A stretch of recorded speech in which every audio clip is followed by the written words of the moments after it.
The neighborhood was quiet, a sleepy cul-de-sac where nothing ever happened. Or so it seemed. Emily liked it that way. After moving in 3 weeks ago, she had settled into the routine of her new life, working from home during the day and enjoying peaceful evenings in her small but cozy house. The large window in her living room gave her a perfect view of the street, a view she often found herself staring at during moments of distraction.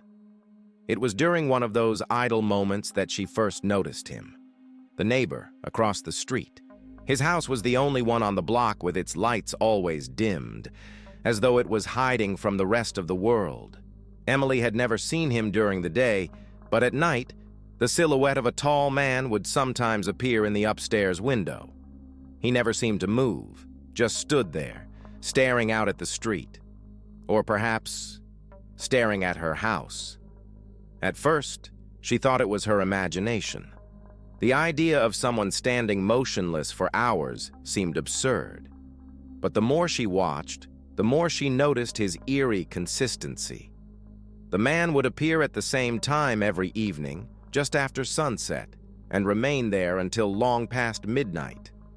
It's probably nothing, Emily told herself. Maybe he's just a night owl. Still, it was hard to shake the uneasy feeling that settled over her whenever she looked out the window. She mentioned it casually to her friend Sophie during a phone call. "That's creepy," Sophie said. "Have you talked to him? Maybe he's just shy." "No way," Emily replied. "I'm not walking over there to talk to a guy who stares out of windows all night. That's how horror movies start." They both laughed, but Sophie's suggestion lingered in Emily's mind. She thought about introducing herself, just to put her unease to rest. But as the days passed, she found herself too intimidated to take that step. Then one night, the man wasn't in the window.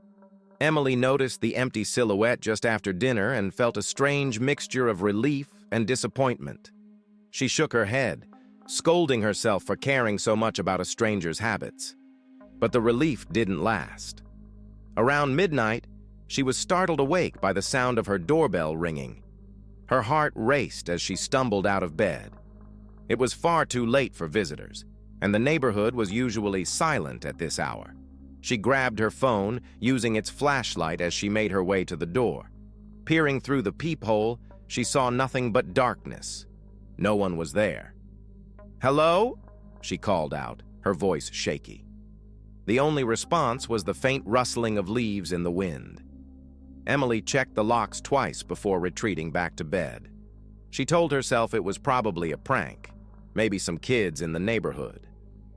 But as she lay there, staring at the ceiling, she couldn't shake the feeling that someone was watching her.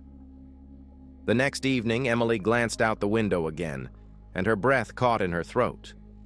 The man was back in his usual spot, but this time he wasn't looking at the street. He was looking directly at her. Her chest tightened as she stepped away from the window. She closed the blinds, her hands trembling. It wasn't just eerie anymore. It felt personal. She tried to focus on her work, but every creak of the house and shadow on the wall made her jump. An hour later, curiosity got the better of her. She peeked through the blinds, just for a second. The man was still there, unmoving, his face obscured by the shadows of his dimly lit room. But now, something was different. A faint light flickered behind him, casting long, shifting shadows across his walls. What was he doing? Emily grabbed her phone and snapped a quick photo of the window. She zoomed in, trying to make out any details, but the image was grainy. She sent it to Sophie with a message. "Am I crazy? Or is this guy seriously creepy?" Sophie replied almost immediately. "You need to call someone. That's not normal." Emily considered it, but what could she say? "Hi, I think my neighbor's weird because he stares out of his window at night." It sounded ridiculous. As she debated her next move, her phone buzzed again. Another message from Sophie. "Wait, did you see that?" Emily frowned. She hadn't noticed anything unusual in the photo. She opened it again, examining it more closely. There, in the corner of the image, was a second figure, barely visible but definitely there, standing just behind the man. She felt her blood run cold. Emily looked out the window again, this time pulling the blinds back fully. The man was still there, and so was the second figure. But this time, it wasn't standing behind him. It was standing in the middle of the street, facing her house. The doorbell rang again. Emily's heart raced as the doorbell echoed through her silent house. She froze, her phone still in her hand, the faint glow of the screen casting an eerie light on her face. The figure across the street hadn't moved, and yet someone, or something, was at her door. She edged toward the door cautiously, each creak of the floorboards sounding unnaturally loud in the stillness of the night. Peering through the peephole, she saw only darkness. No one was there. Her phone buzzed in her hand, startling her. It was Sophie, replying to the photo Emily had sent earlier. "Don't open the door. Call the police." Emily's breath hitched. She glanced back toward the window, pulling the blinds open slightly. The figure in the street was gone. Across the road, the man in the window still stood motionless, staring out into the night. But now his head was tilted, as if he were watching her window with unsettling focus. The doorbell rang again. This time it was followed by a soft knock, 3 short taps that felt oddly deliberate. Emily backed away from the door, her phone shaking in her hand as she dialed Sophie's number.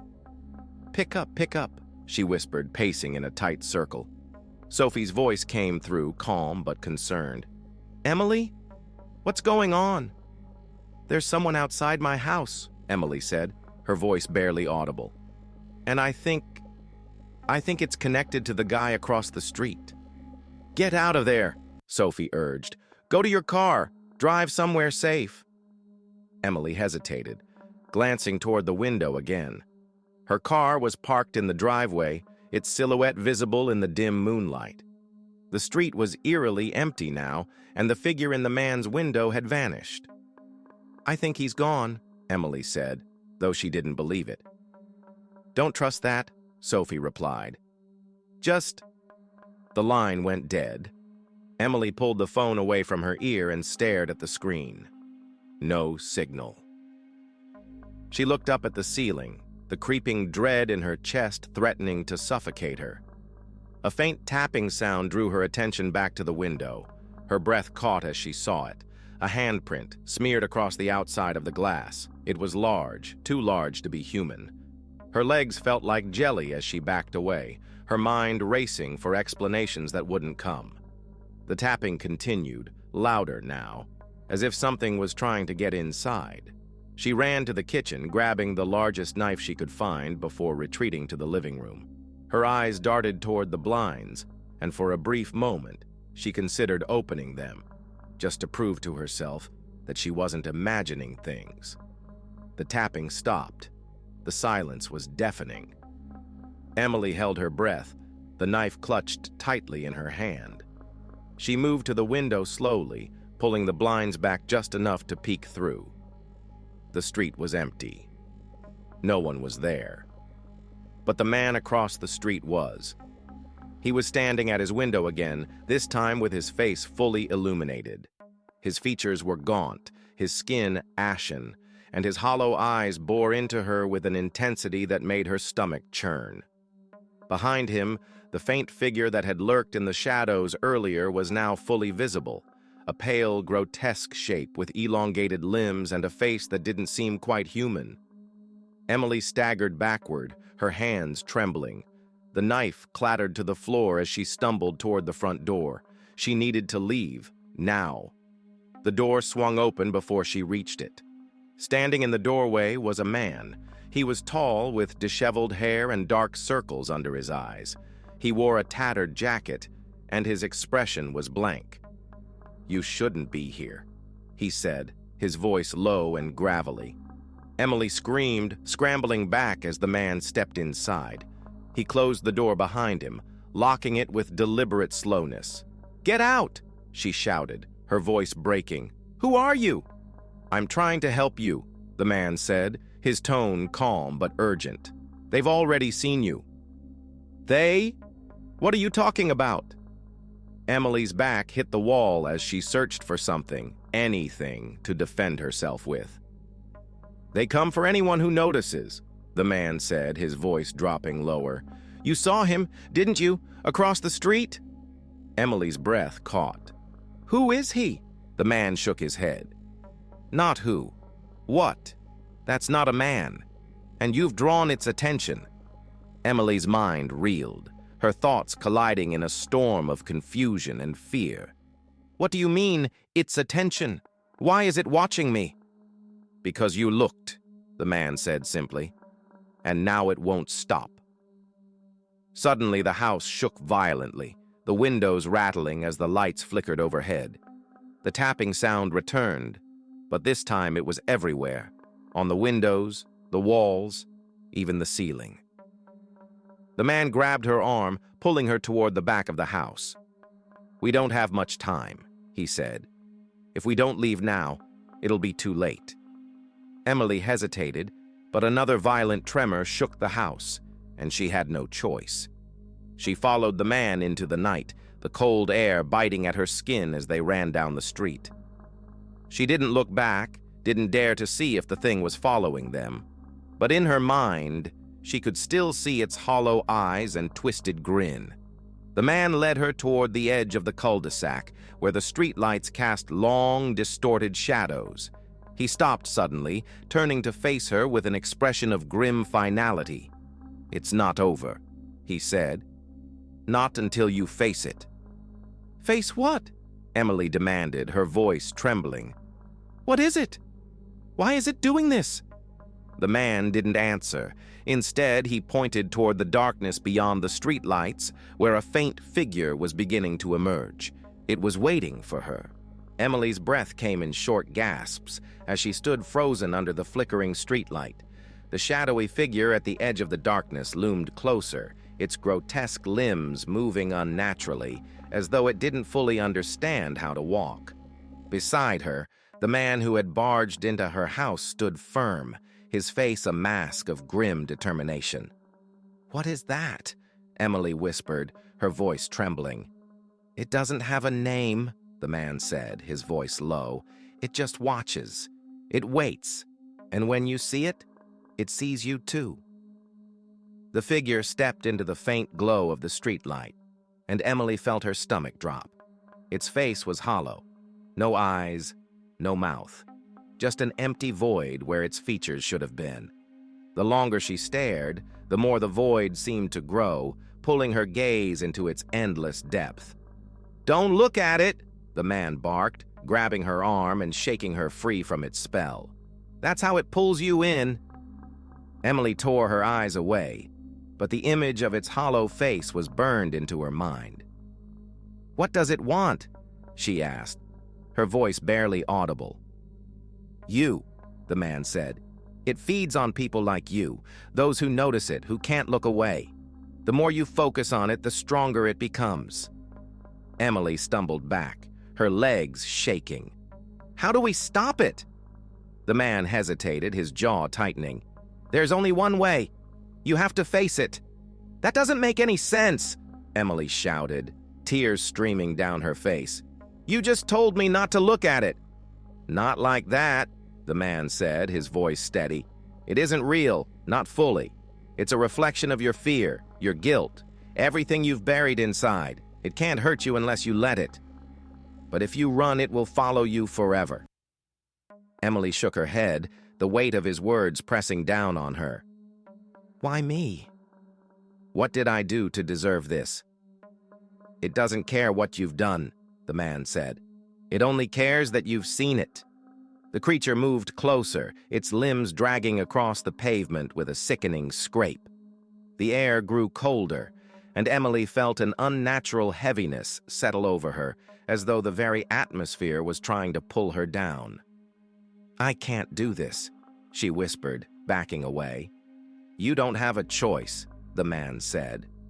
He stepped forward, placing himself between her and the creature. It's either face it or let it consume you. The creature paused, its head tilting as if it were studying the man. Then, with a sudden burst of movement, it lunged toward him.